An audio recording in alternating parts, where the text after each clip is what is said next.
민수기 구약성경 민수기 6장 22절부터 27절 말씀입니다.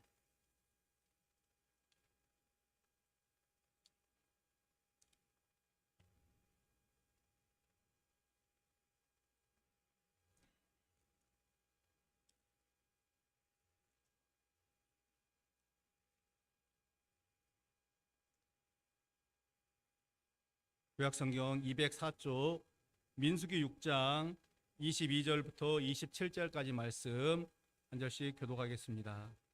여호와께서 모세에게 말씀하여 이르시되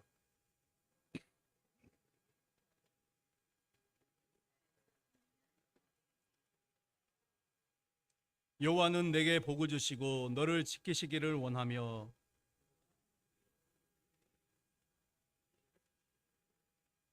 여호와는 그 얼굴을 내게로 향하여 드사 평강 주시기를 원하노라 할지니라 하라. 그들은 이같이 내 이름으로 이스라엘 자손에게 축복할지니 내가 그들에게 복을 주리라. 아멘. 할렐루야. 아멘. 올해도 설 명절이 찾아왔습니다. 기사들을 보니까 올해 이제 내일이 또 임시 공휴일이 돼가지고 금요일 이번 주 금요일만 휴가를 내면 직장인들 같은 경우 최장 9일 동안 쉰다. 그래서 공항이 아주 지금 난리 났다. 그런 이야기도 좀 기사를 좀 보고 했습니다.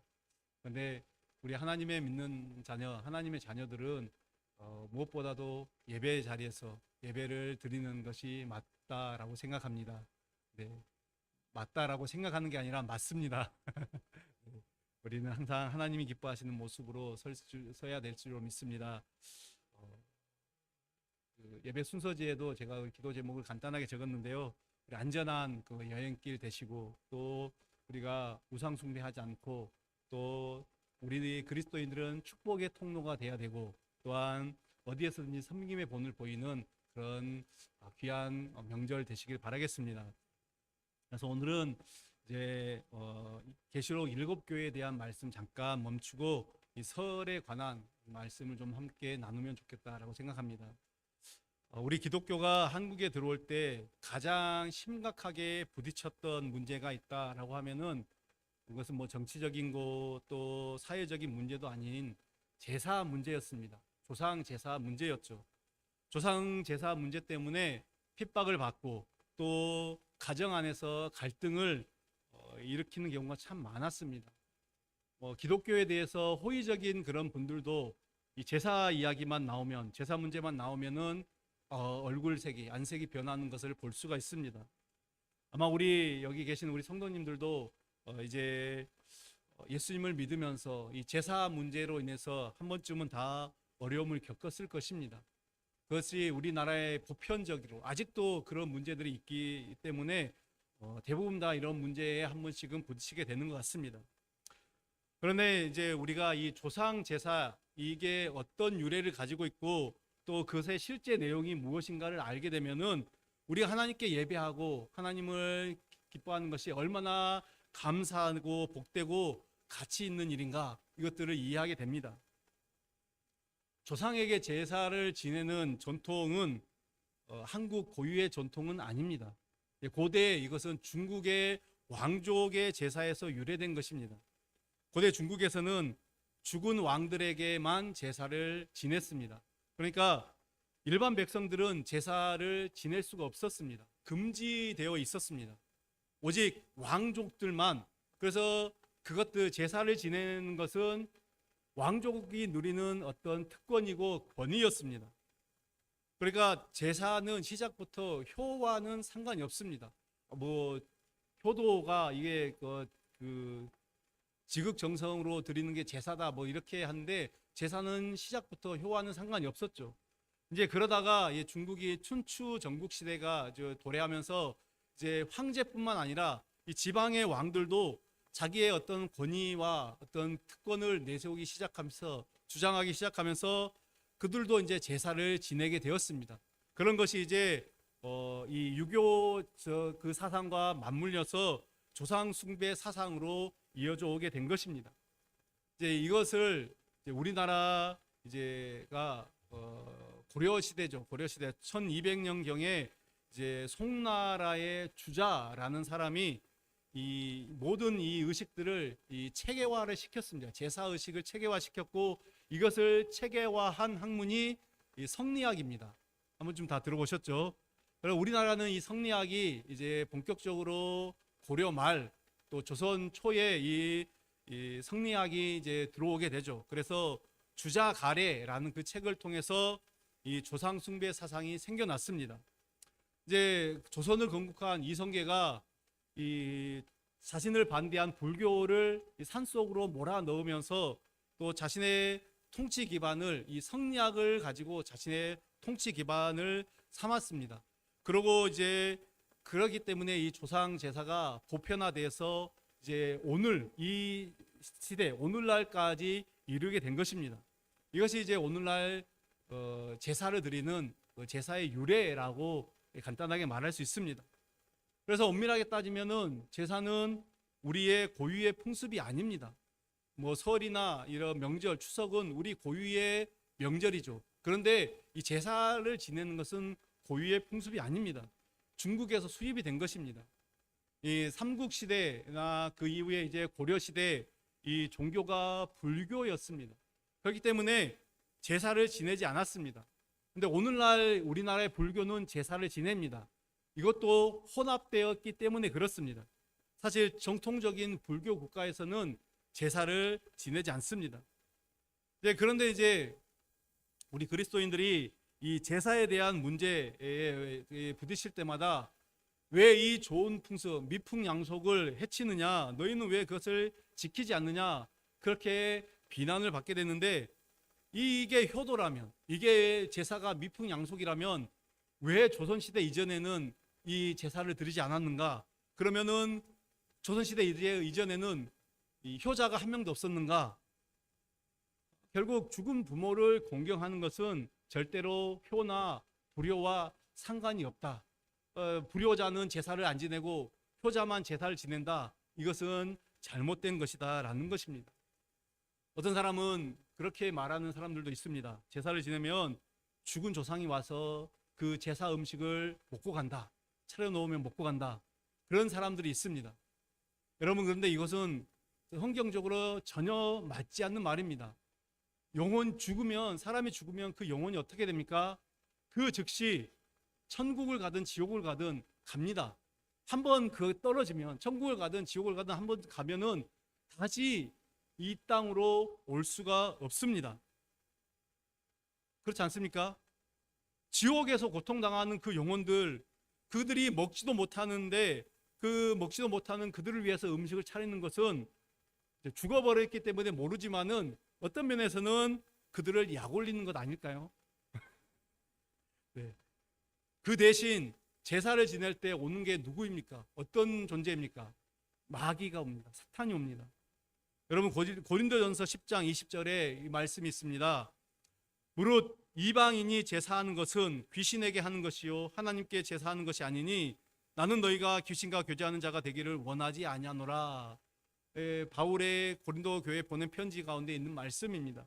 말씀에 따르면 제사를 지낼 때 그 죽은 사람을 생각하여, 죽은 조상을 생각하여 제사를 지내는 것 같지만은 그 죽은 조상이 오는 것이 아니라, 그 죽은 조상의 영혼이 오는 것이 아니라 사람들을 죄짓게 만들고, 사람들을 병을 주고, 살인하게 만들고, 도둑질하게 만들고, 음란하게 만드는, 온갖 악한 일을 저지르게 만드는 마귀가 온다라는 것입니다. 그러므로 우리 그리스도인들이 절대로 제사를 지내면 안 되는 이유가 바로 마귀, 사탄과 교제하는 것이기 때문입니다. 여러분, 우리 기독교는 굉장히 효도를 중요시합니다. 기독교의 효도가 얼마나 중요한가 10계명에도 분명히 나와 있습니다.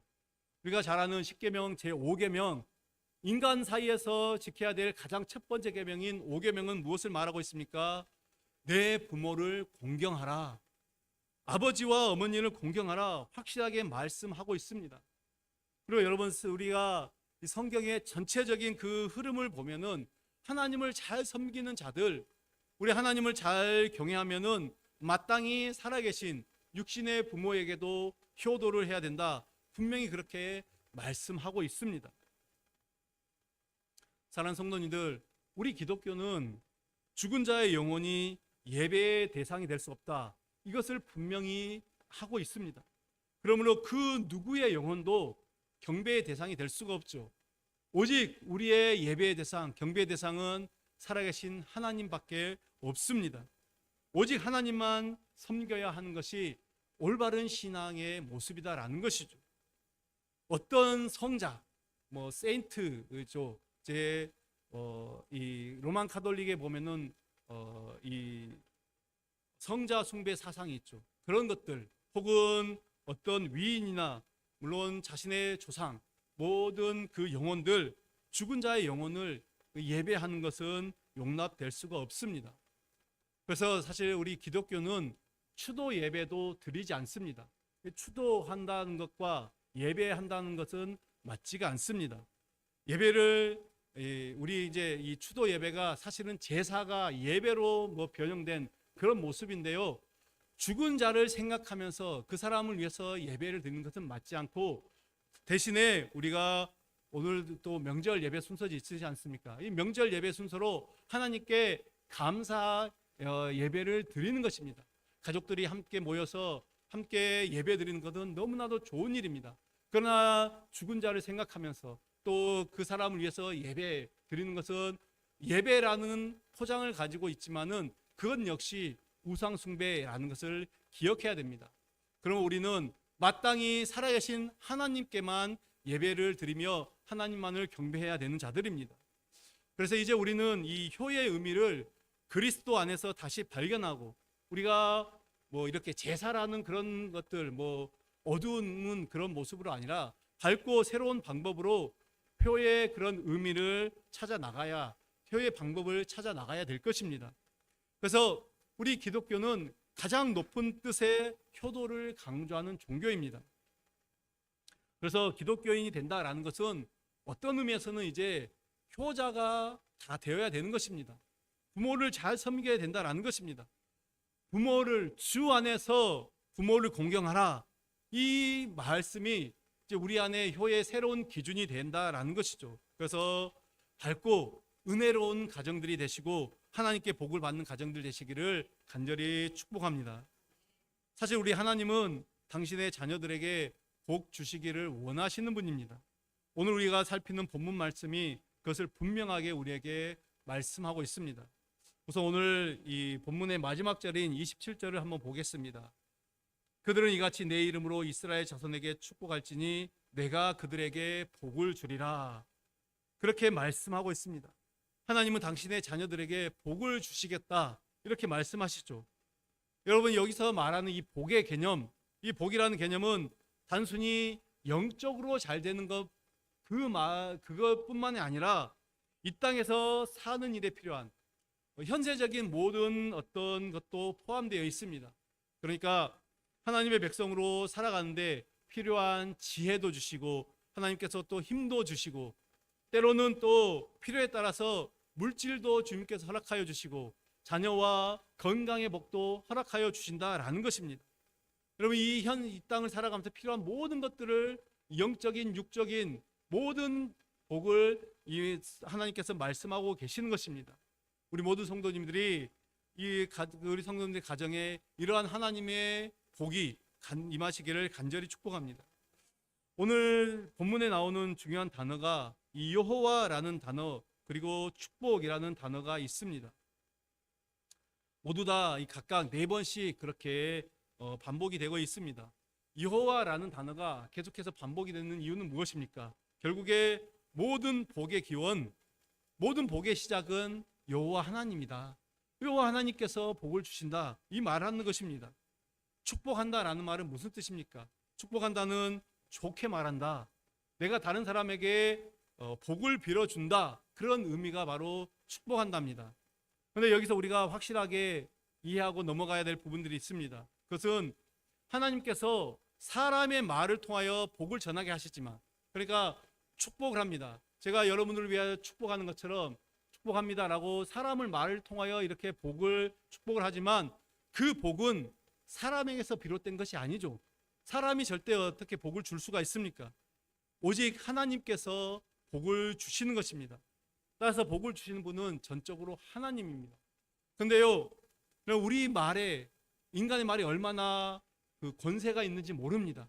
하나님은 우리가 축복을 하면은 그 축복이 임하게 되게 하십니다. 그럼 반대로 누구를 위하여 저주를 하면은 그 저주도 임하게 되는 것이죠.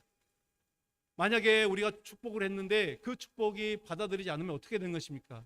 다시 나에게로 돌아오는 것입니다. 반대로 저주는 어떻습니까? 내가 누군가를 저주를 했습니다. 저주를 하는 분에게 저주가 임하지 않으면 누구로 오겠습니까? 그 저주가 나에게로 오는 것입니다. 그러니까 우리는 뭐 축복의 말을 하든 저주의 말을 하든 정말 말을 조심하고 신중하게 해야 되는 것입니다. 이스라엘 자손들이 받고 누릴 축복이 모두가 다 하나님께로 비롯되어 있습니다. 그러면 반대로 저주도 마찬가지입니다. 모두가 다 하나님께로부터 비롯되었다라는 것이죠. 그래서 오늘 말씀에 보면은 여호와께서 복을 주시고, 여호와께서 너를 지키시고, 여호와께서 은혜 베푸시고, 여호와께서 평강 주시기를 원하신다라고 그렇게 말씀하고 있습니다. 그리고 우리가 읽었던 27절을 보면 이같이 내 이름으로 하나님께서 말씀하시죠. 내 이름으로 자손에게 축복할지니, 이스라엘 자손에게 축복할지니 내가 복을 주리라. 다시 한번 강조해서 여호와 하나님께서 복을 주시는 분이다라는 것을 말씀하고 있습니다.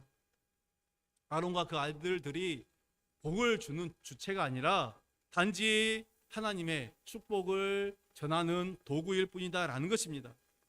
이스라엘 백성들은 하나님의 복의 주관자이신, 하나님만이 복의 주관자이심을 믿었습니다. 여호와 하나님은 우리 인생의 생사화복 모든 것들을 주관하시는 분이 되십니다. 그래서 이사야 45장에서도 7절을 보시면은 나는 빛도 짓고 어둠도 창조하며 나는 평안도 짓고 환난도 창조하나니 나는 여호와라. 이 모든 일들을 행하는 자니라 하였노라. 인간의 생사화복 모든 것들을 다 주님께서, 우리 하나님께서 주관하신다라는 것이죠. 여러분, 이 말씀대로 하나님 우리에게 복 주시기를 원하시는 그 분이심을 믿고 확신하면서 올 한 해 우리가 온전히 우리의 성도들이, 또 우리의 모든 가정들이 하나님만을 온전히 섬기는 귀한 은혜를 누리시기를 간절히 바랍니다. 계속해서 오늘 말씀 통해서 하나님께서 우리에게 어떤 복을 주시기를 원하시는가 우리가 한번 살펴보기를 원합니다. 첫 번째로 하나님께서는 하나님의 백성들을 지켜주시기를 원하시는 분이십니다. 여러분, 24절의 말씀을 한번 보십시오. 여호와는 내게 복을 주시고 너를 지키시기를 원하며, 너를 지키시기를 원한다 말씀하고 있습니다. 여기서 지킨다라는 것은 이 원뜻을 보면은 둘레의 가시 울타리로 두른다라는 것이죠. 세심하게 보호한다라는 것입니다. 마치 이 양의 우리 안에 이 가시 울타리로 두르면서 다른 침입자들이 침입하지 못하도록, 맹수들이 침입하지 못하도록 보호하시는 것을 지킨다라는 것입니다. 하나님께서 말씀이 무슨 뜻입니까? 그러면 악한 세력으로부터 보호하신다라는 것이죠. 우리에게 가난으로부터, 우리의 질병과 각종 재앙으로부터, 전쟁으로부터, 모든 것으로부터 보호하신다라는 그런 의미입니다.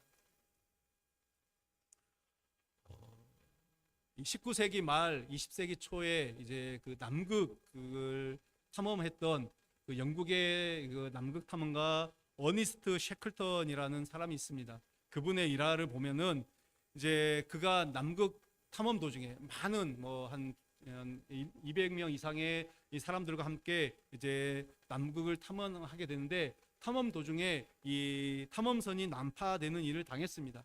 그래서 그 극지의 그 얼음 위에 그 사람들을 다 놓고 이제 대원 2사람과 함께 작은 보트를 타고 구조 요청을 떠났습니다.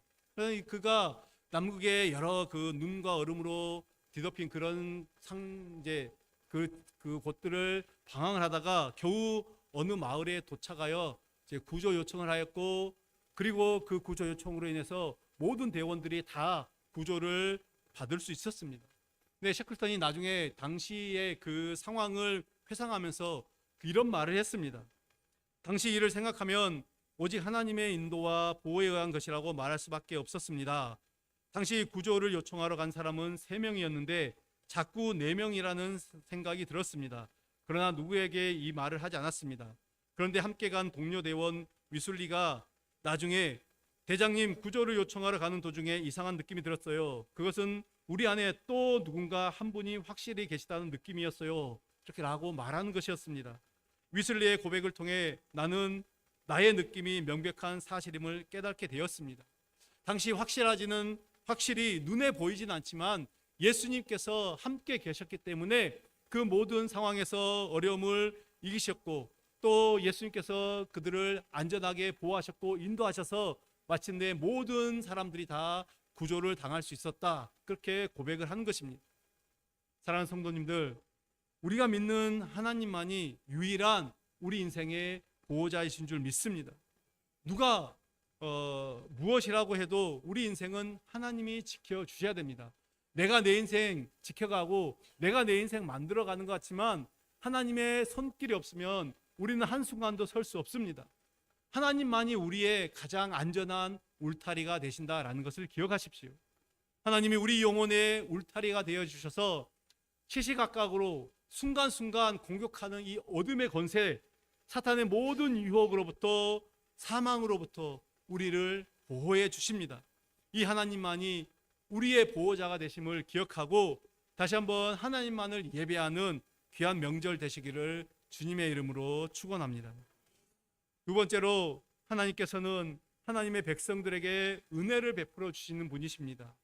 25절을 한번 보십시오. 여호와는 그의 얼굴을 내게 비추사 은혜 베푸시기를 원하며, 하나님은 우리에게 은혜 베푸시기를 원하시는 분이십니다. 여기서 말하는 은혜는 사랑과 호의를 베풀다, 불쌍히 여기고 긍휼히 여긴다라는 그런 뜻이 있습니다. 신약에서는 이 은혜를 카리스라고 말하면서 거저주는 것, 선물, 이런 것들을 은혜라고 이야기합니다. 그래서 즉 은혜는 하나님의 선물, 그렇게 하나님의 선물로서 죽을 수밖에 없는 우리 인간에게 조건 없이 베풀어 주시는 하나님의 그 한량없는 은혜, 자비, 긍휼, 사랑, 이것을 은혜라고 말하는 것입니다. 하나님께서 주시는 이 은혜로 말미암아 우리가 어떻게 되었습니까?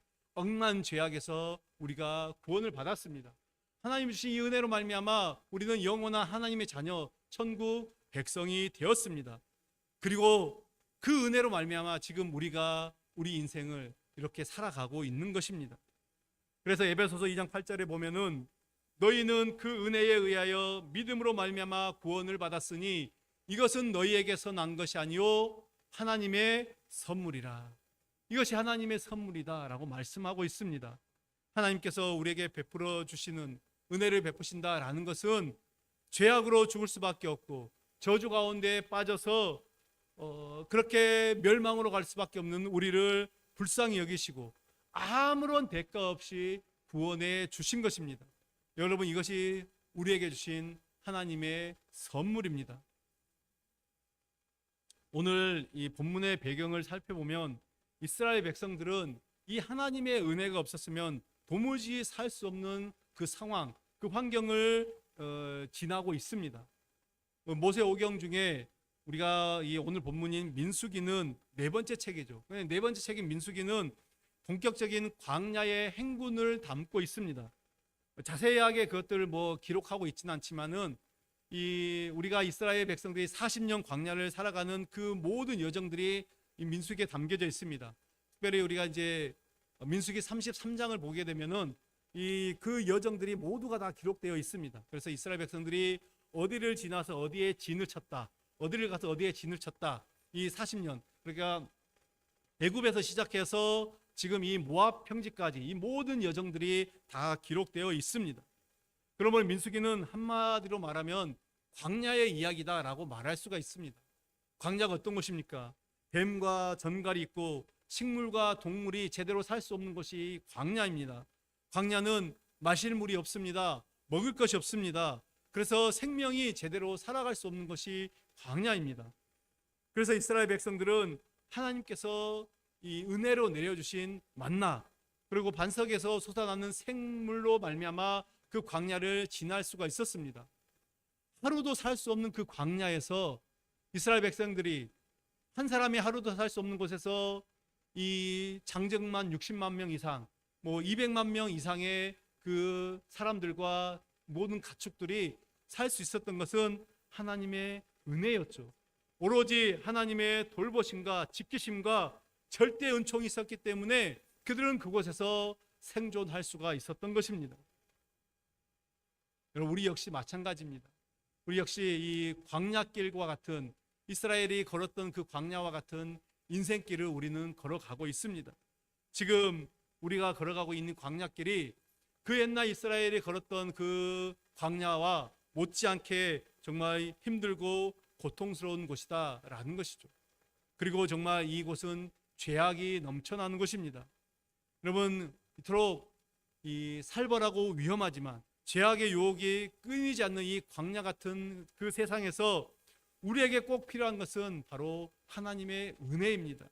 하나님이 베풀어 주신 은혜가 아니면 여러분, 우리 영혼이 어떻게 하나님을 바라볼 수가 있겠습니까?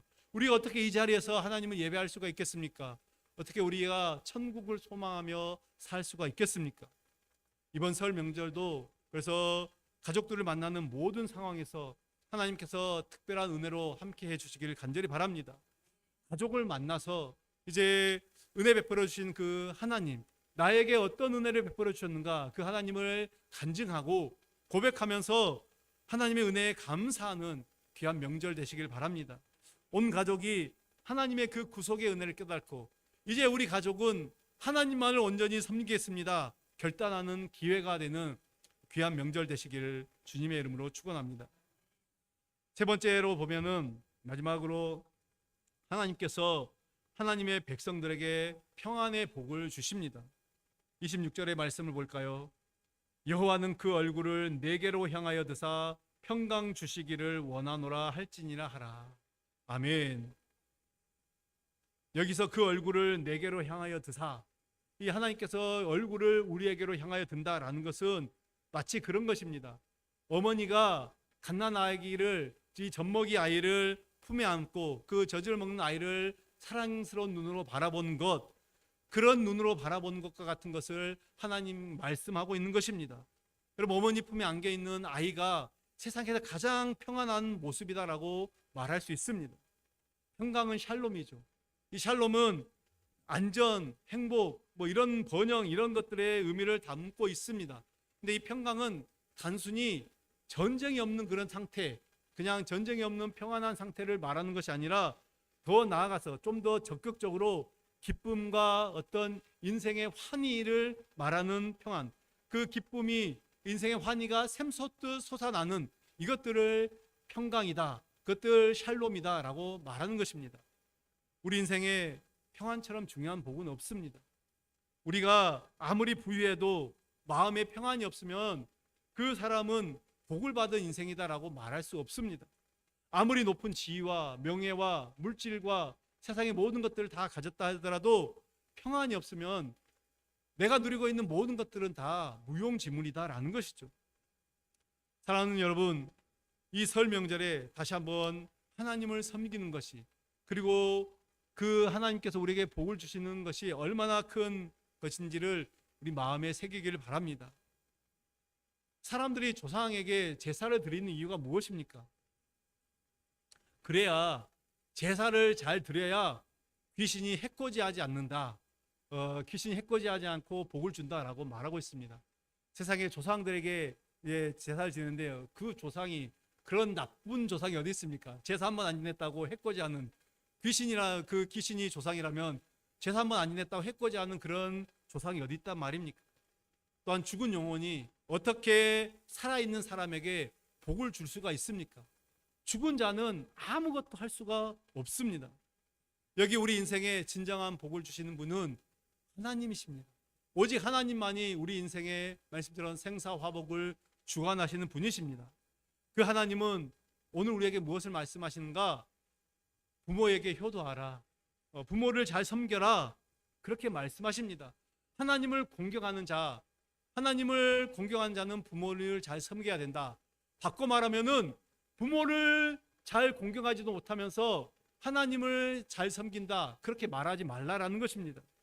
살아계실 때 부모님께 잘하시고 공경하십시오. 그러면 하나님께서 가정에 복을 주십니다. 동시에 복의 근원 되시는 그 하나님을 잘 섬기며 잘 믿고 나아가면 오늘 이 민수기 6장에 오늘 본문의 축복, 그 복을 우리에게 그대로 주실 줄 믿습니다. 우리 모든 성도님들의 가정들이 이번 이제 설 명절을 통해서 신앙의 새로운 결단을 가지고 하나님의 큰 복을 받아 누리는 위대한 가정, 그리고 무엇보다 신앙의 아름다운 가정 되시기를 간절히 축원합니다. 기도하겠습니다. 하나님 아버지 감사합니다. 명절을 통하여서 하나님 이제 흩어졌던 가족들, 또 사랑하는 자녀들을, 사랑하는 부모님을 만나고 뵙게 될 터인데, 하나님 그 안에서 하나님이 우리 가정들에게 말씀하신, 우리 가정들에게 복 주시기를 원하시는 것들이 무엇인지를 하나님 깨닫기를 원합니다. 하나님 우리를 지키시고 우리에게 은혜 베푸시고 우리에게 평강 주시기를 원하시는 그 주님을 우리도 기뻐하며 감사하며 그 주님만을 예배하며 그 주님만을 온전히 섬기는 믿음의 자녀들, 우리 믿음의 가정들, 우리의 교회 될 수 있도록 은총을 베풀어 주시옵소서. 예수님의 이름으로 기도드립니다. 아멘.